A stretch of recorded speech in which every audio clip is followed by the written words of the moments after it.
Hi, Kevin Henry, the Group Editorial Director for Advanced Star and Modern Hygienist, and I'm on a Google Hangout today with my good friend, a hygienist and the owner of Enhanced Hygiene, Heidi Arndt. How are you today, Heidi? I'm great. How are you, Kevin? I am great. I appreciate it. You know, we were talking a little bit before we went on the air about how hygienists sometimes are forced to be mind readers in the dental practice, and obviously that's something that ends up not being good for the dentist, the hygienist, or really anybody on the team. So Heidi, I guess the question I want to ask you, both from a hygiene point of view and a consulting point of view, how do you help hygienists know what they need to know in the practice? Yeah, that's a great question, Kevin.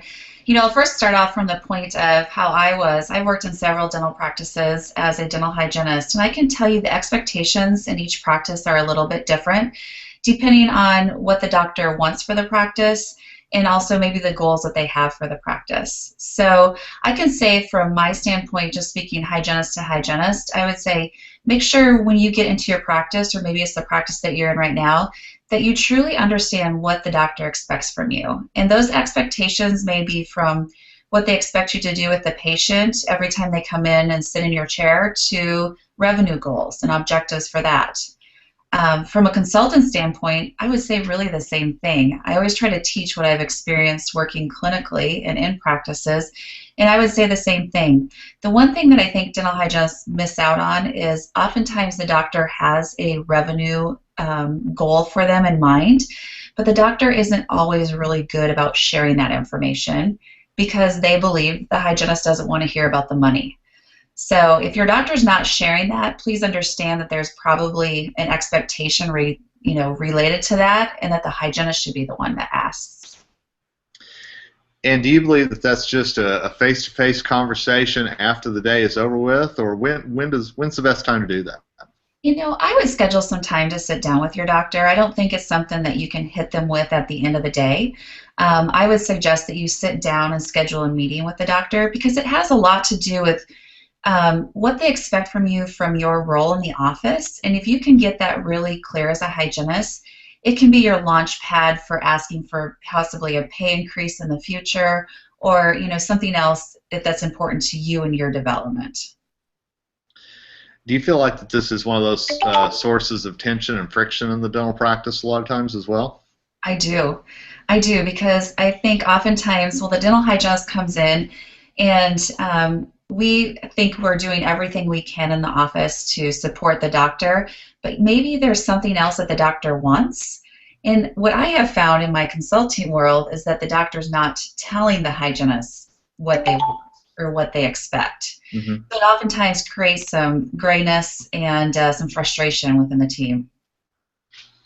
Okay, great.